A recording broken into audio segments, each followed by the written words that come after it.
नमस्ते, यहाँहरू सम्पूर्णले स्वागत छ नेपाल अनलाइन स्कुलको युट्युब च्यानलमा। र हामी नेपाल राष्ट्र ब्याङ्क सहायक द्वितीयको रिटन एक्जामको लागि कम्प्युटर टपिक अन्तर्गत रहेर अध्ययन गरिरहेका छौँ।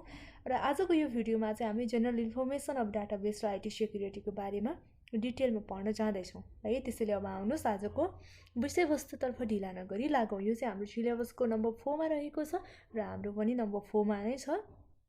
डाटाबेस सूचना प्रविधि सुरक्षा सम्बन्धी सामान्य जानकारी पढ्छौँ सुरुमा।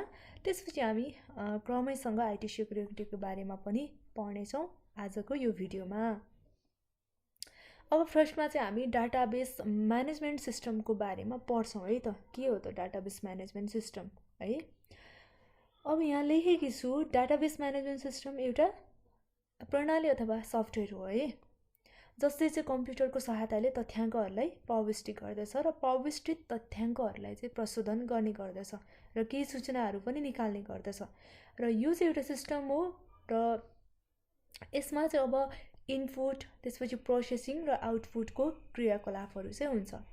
र डाटाबेस म्यानेजमेन्ट सिस्टम एक तथ्याङ्कीय प्रशोधनको सबैभन्दा प्रचलित र लोकप्रिय सफ्टवेयर हो। डाटालाई कम्प्युटरमा लिएर केही अर्थपूर्ण सूचनामा चाहिँ परिवर्तन गर्न सक्ने गुण चाहिँ डाटाबेस म्यानेजमेन्ट सिस्टममा रहेको हुन्छ।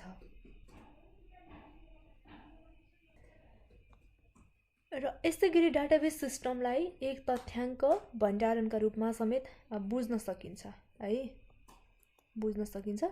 यसले चाहिँ संस्थाका सम्पूर्ण तथ्याङ्क तथा सूचनाहरूलाई एकत्रित गर्दछ र अर्थपूर्ण सूचनाहरू व्यवस्थापनलाई उपलब्ध गराउने गर्दछ भने व्यवस्थापकीय सूचना प्रणालीको एक विश्वासिलो यन्त्रको रूपमा पनि लिन सकिन्छ केलाई, डाटाबेसलाई। र डिबिएमएस भनेको चाहिँ डाटाबेस म्यानेजमेन्ट सिस्टम अन्य तथ्याङ्कीय प्रोग्रामभन्दा बढी विश्वसनीय र अर्को लोकप्रिय हुनको साथसाथै यसबाट चाहिँ प्रयोगकर्ताले बढीभन्दा बढी लाभ पनि लिन सकिन्छ। र डाटाबेस सिस्टमले चाहिँ एक अर्कामा प्रोग्रामहरूलाई एकत्रित गरेर डाटाको सङ्कलन गर्ने, त्यसपछि प्रशोधन, भण्डारण, वितरण र नष्ट गर्ने सम्मको कार्य समेत गर्ने गर्दछ। र यस्तै संस्थाको सम्पूर्ण डाटा प्रणालीलाई, सिस्टमलाई चाहिँ निर्देशन र नियन्त्रण गर्ने काम पनि गर्दछ है। यो भयो डाटाबेस म्यानेजमेन्ट सिस्टमको बारेमा जानकारी।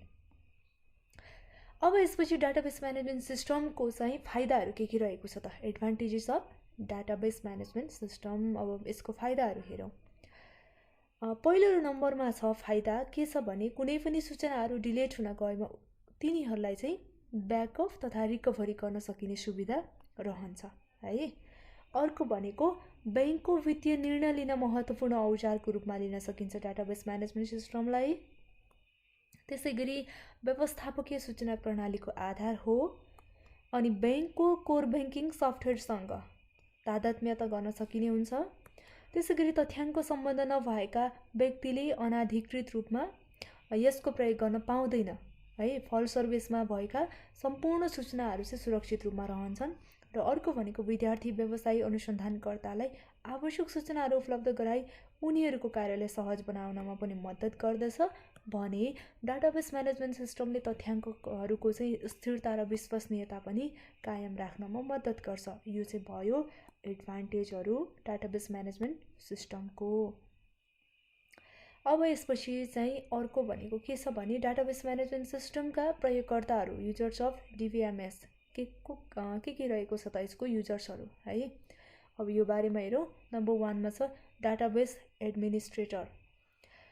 अब यसमा चाहिँ सूचनाहरूको व्यवस्थापन गर्नु रहेको छ, त्यसै गरी प्रयोगकर्ताहरूलाई समन्वय गर्ने रहेको छ है। अनि डाटाबेस सुरक्षामा निगरानी गर्ने अनि सम्पूर्ण कार्य सम्पादनमा विशेष निगरानी गर्ने र डाटाहरूको ब्याकअप र रिकभरी सिस्टमहरू अनुगमन गर्नु रहेको छ। र यो चाहिँ भयो डाटाबेस एडमिनिस्ट्रेटर है। यसमा चाहिँ हामीले निम्न कार्यहरू चाहिँ पढिसकेका छौँ र यो चाहिँ तथ्याङ्कको सम्पूर्ण प्रशासकीय र व्यवस्थापकीय कार्यहरू चाहिँ गर्ने गर्दछ डाटाबेस एडमिनिस्ट्रेटरले। अब यो चाहिँ पहिलो युजर भयो भने अर्को दोस्रो युजर चाहिँ के रहेको छ भन्दाखेरि दोस्रो युजर डाटाबेस डिजाइनर रहेको छ। अब डाटाबेस डिजाइनरमा चाहिँ बाहिरी वातावरणको अध्ययन र विश्लेषण गरी संस्थाको आवश्यकता मुताबिक सफ्टवेयरहरूको निर्माणको जिम्मा पाएको हुन्छ डाटाबेस डिजाइनरमा।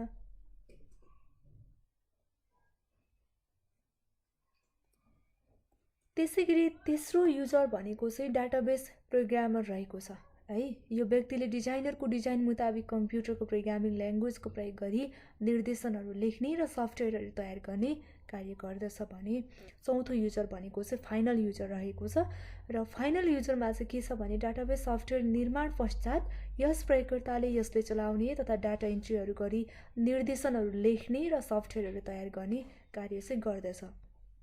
र हामीले यसरी चारवटा युजरहरूको बारेमा पढ्यौँ। यो चाहिँ डाटाबेस म्यानेजमेन्ट सिस्टमका प्रयोगकर्ताहरू यानी कि युजर्स अफ डिबिएमएस है त। फर्स्टमा के पढ्यौँ? नम्बर 1 मा हामीले डाटाबेस एडमिनिस्ट्रेटर, त्यसपछि 2 मा डाटाबेस डिजाइनर र 3 मा डाटाबेस प्रोग्रामर, त्यसका साथै 4 मा चाहिँ हामीले फाइनल युजर पढ्यौँ है। यो भयो डाटाबेसको युजर्सहरू। अब डाटाबेस पश्चात चाहिँ हामी डाटा पढ्छौँ, तथ्याङ्क। अब यसमा चाहिँ के छ भने डाटाबेस म्यानेजमेन्ट सिस्टममा चाहिँ सबैभन्दा महत्त्वपूर्ण अङ्गको रूपमा यो डाटा तथ्याङ्क चाहिँ रहेको हुन्छ र तथ्याङ्कको प्रविष्टि मार्फत सिस्टमले प्रशोधन गरे पश्चात सूचनाको जन्म हुन्छ। र कम्प्युटर प्रणालीमा चाहिँ यो एउटा GIGO भन्ने हुन्छ। यसको फुल फर्मको चाहिँ के हो भने गार्बेज इन गार्बेज आउट हो। यो पनि एकदमै इम्पोर्टेन्ट रहेको छ। यो GIGO प्रणालीमा चाहिँ आधारित हुन्छ र जहाँ जस्तो प्रकारको तथ्याङ्क कम्प्युटरमा चाहिँ प्रविष्टि गराए त्यही प्रकारको सूचनाहरू चाहिँ निस्कन्छ र तथ्याङ्क गलत भएमा सूचनामा पनि समेत गलत हुने र तथ्याङ्कलाई चाहिँ काँचो सूचना समेत भनिन्छ जुन चाहिँ अप्रशोधित रूपमा रहेको हुन्छ है। र यो भयो तथ्याङ्क यानी कि डाटाको सम्बन्धमा जानकारी। र अब यसको विशेषताहरू चाहिँ के रहेको छ त यसबारेमा पनि हेरौँ। यहाँ केही पोइन्टहरू रहेको छ। तथ्याङ्क अप्रशोधित रूपमा रहेको हुन्छ। हामीले यहाँ भर्खरै मात्रै पढिसक्यौँ होइन। यसलाई चाहिँ काँचो सूचना समेत भनिन्छ जुन चाहिँ अप्रशोधित रूपमा रहेको हुन्छ भनेर माथि पढ्यौँ। त्यसैले यो यसको विशेषता एउटा के रहेछ त भन्दाखेरि तथ्याङ्क यानी कि डाटा चाहिँ एउटा अप्रशोधित रूपमा रहेको हुन्छ। त्यसैगरी अर्को भनेको तथ्याङ्क नै सही सूचनाको आधार हो। यो कुरा पनि अगाडि नै आइसकेको छ। हामीले यदि गलत सूचनाहरू दियौँ भने गलत नै आउँछ भनेर होइन। त्यसैले यो डाटा नै एउटा सही सूचनाको चाहिँ आधार हो। हामीले राइट डाटा दियौँ भने राइट नै आउँछ, रङ डाटा दियौँ भने रङ नै आउँछ। त्यसैले हामीले चाहिँ सही सूचना दिनका लागि अथवा सही सूचनाहरू प्राप्त गर्नका लागि चाहिँ सही सूचना नै दिनुपर्ने हुन्छ। त्यसैले तथ्याङ्क चाहिँ के हो त भन्दा सूचनाको सही सूचनाको चाहिँ आधार हो। अर्को भनेको तथ्याङ्कहरू छरिएर रहेको हुन्छ है।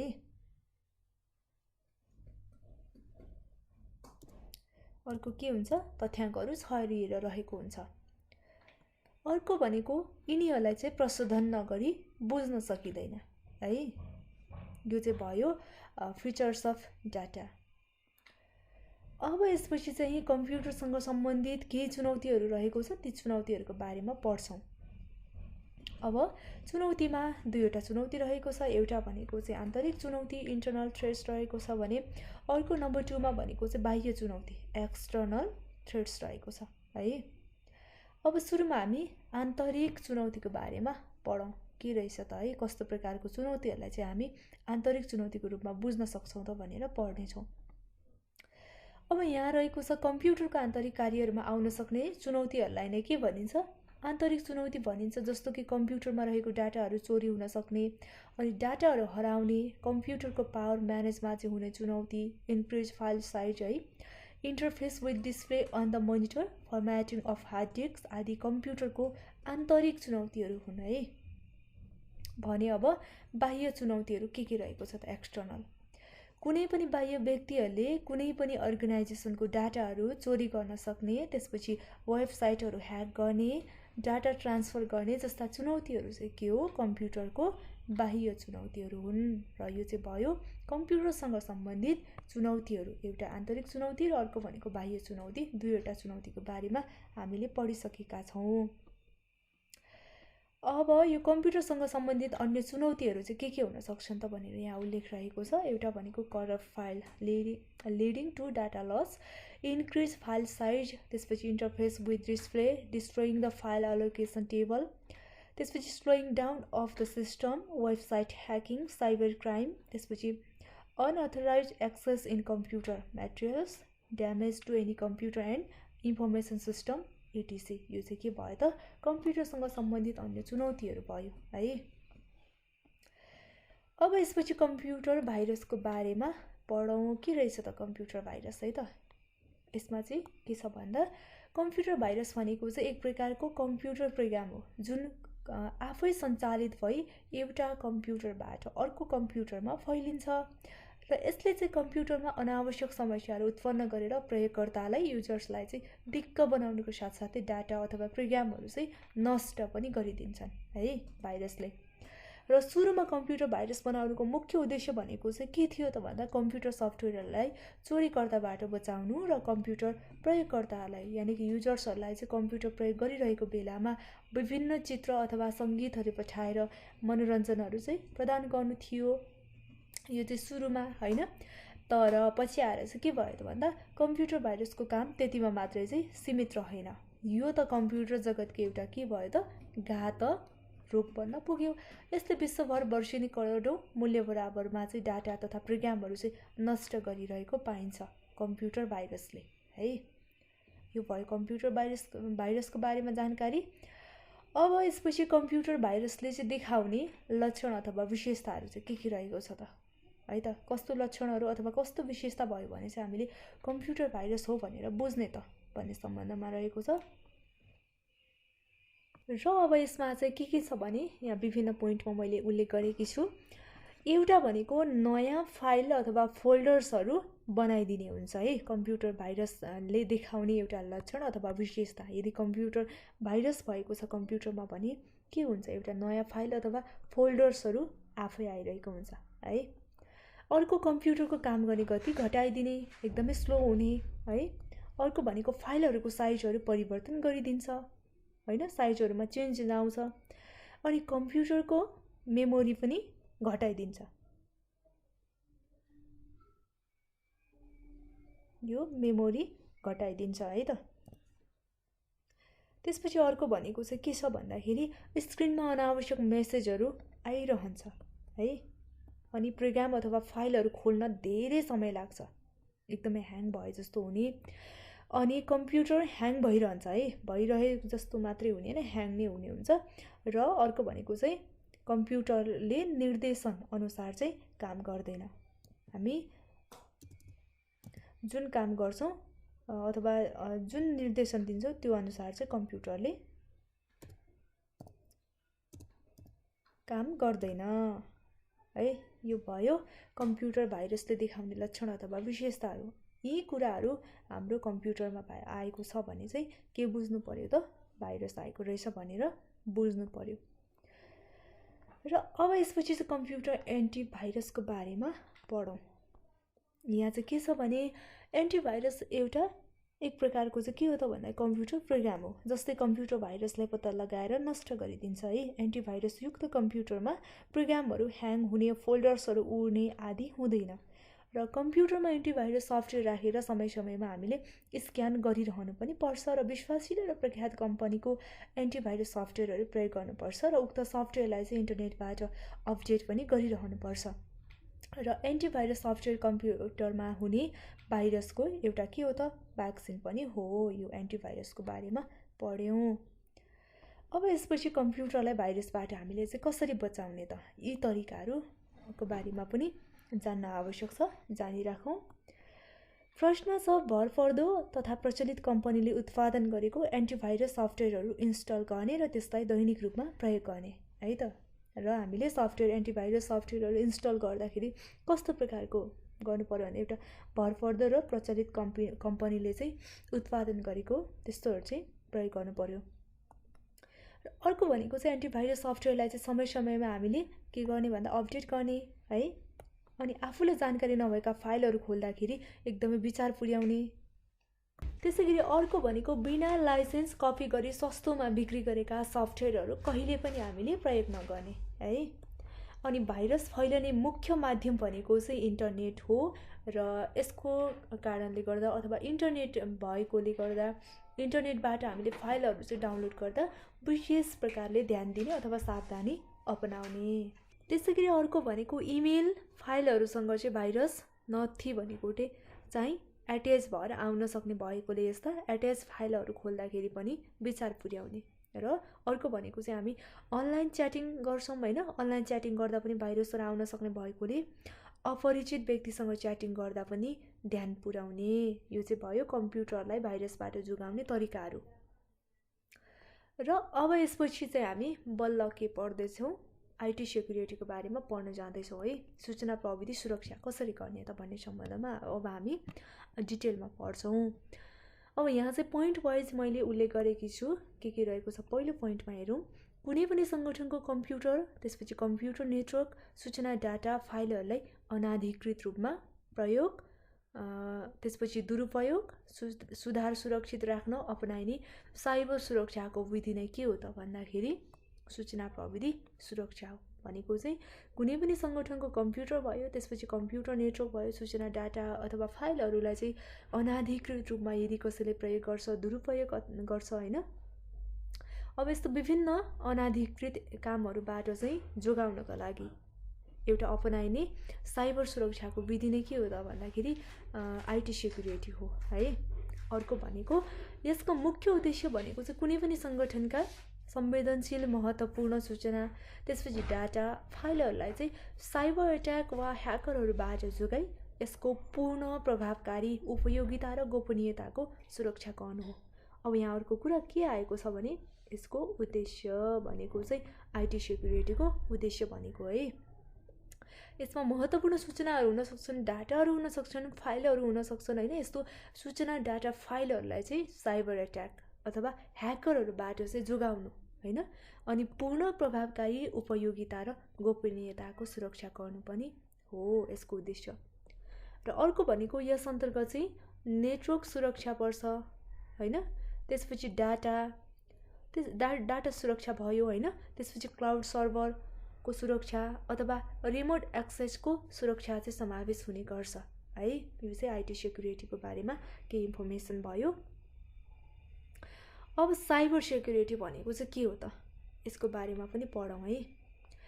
अब कुनै पनि संस्थाको सूचना डाटा हार्डवेयर सफ्टवेयर त्यसपछि फाइल तथा जानकारीहरूलाई अनाधिकृत प्रयोग हुनबाट बचाउनका साथै अन्य सम्पूर्ण इन्टरनेट कनेक्टेड सिस्टमहरूलाई साइबर आक्रमणबाट बचाउनु नै के हो त भन्दाखेरि साइबर सेक्युरिटी हो। पुनः एकपटक के भन्दा कुनै पनि संस्थाको सूचना डाटा हार्डवेयर सफ्टवेयर भयो फाइल अथवा जानकारीहरूलाई यदि कसैले दुरुपयोग गर्छ अनाधिकृत रूपमा भने त्यस्तो दुरुपयोग गर्ने व्यक्तिहरूबाट अथवा इन्टरनेट कनेक्टेड सिस्टमहरूबाट चाहिँ बचाउनको लागि हैन, आक्रमण हुनबाट चाहिँ जोगाउनको लागि चाहिँ एउटा बचाउने उपाय के हो त साइबर सेक्युरिटी हो। अर्को पोइन्ट छ सूचना उपकरण भनेको डिभाइस त्यसपछि कम्प्युटर रिसोर्स कम्युनिकेसन डिभाइस र त्यसमा सङ्कलित सूचनाहरूलाई चाहिँ अनाधिकृत पहुँच प्रयोग वितरण डिस्ट्रिब्युसन मोडिफिकेसन र डिस्ट्रक्सनबाट चाहिँ बचाउने कार्य नै अर्को के हो त भन्दाखेरि अर्को शब्दमा हामीले बुझ्नु पर्दा साइबर सेक्युरिटी हो है। र according to National Institute of Stand and Technology भनेको चाहिँ NIST USA का अनुसार साइबर सेक्युरिटी भनेको चाहिँ के हो भन्दाखेरि cyber security is the ability to protect or defend the use of cyber space from cyber attacks है। र ब्याङ्क तथा वित्तीय संस्थामा साइबर हमलाको खतरा अझ बढी हुन्छ किनभने यिनीहरू पेसाले के चाहिँ वित्तीय कारोबारसँग चाहिँ सम्बन्धित हुन्छन् है।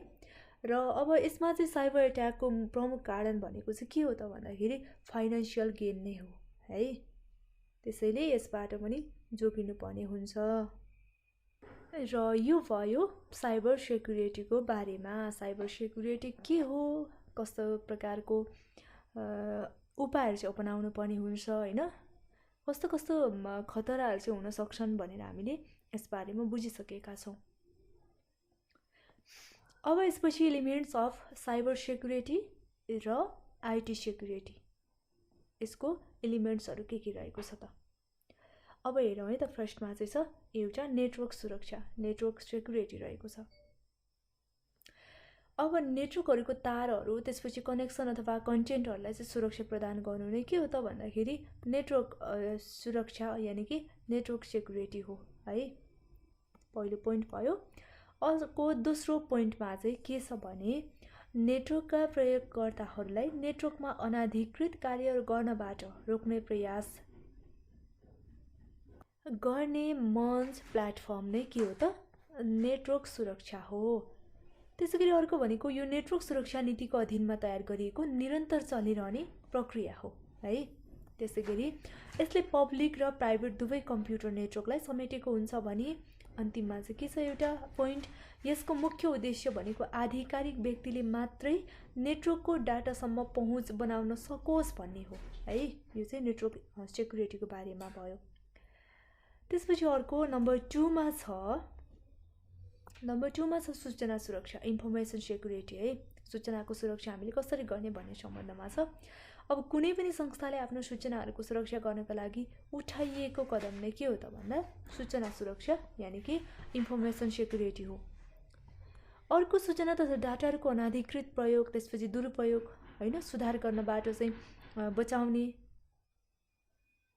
तथा डाटा वा क्षमताहरूको प्रयोग गर्न नदिनका लागि एउटा चालिएको प्रयास नै सूचना सुरक्षा हो भने अब सूचनाहरू भनेको चाहिँ एभाइलेबिलिटी भयो, त्यसपछि एक्युरेसी भयो है, अथेन्टिसिटी, त्यसपछि अर्को भनेको चाहिँ इन्टिग्रिटीहरू चाहिँ कायम राख्नु सूचना सुरक्षाको चाहिँ प्रमुख उद्देश्य हो है त। के उद्देश्य रहेछ भनेर हामीले थाहा पाइसकेका छौँ है।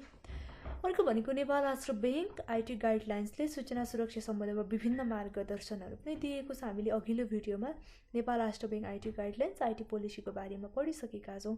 यदि हजुरले हेर्न छुटाउनु भएको छ भने हेर्न नभुल्नु होला है त। हामीले डिटेलमा आइटी गाइडलाइन्सहरू के रहेको छ भनेर पढिसकेका छौँ। र अर्को अब नम्बर 3 मा भनेको एप्लिकेसन सुरक्षा।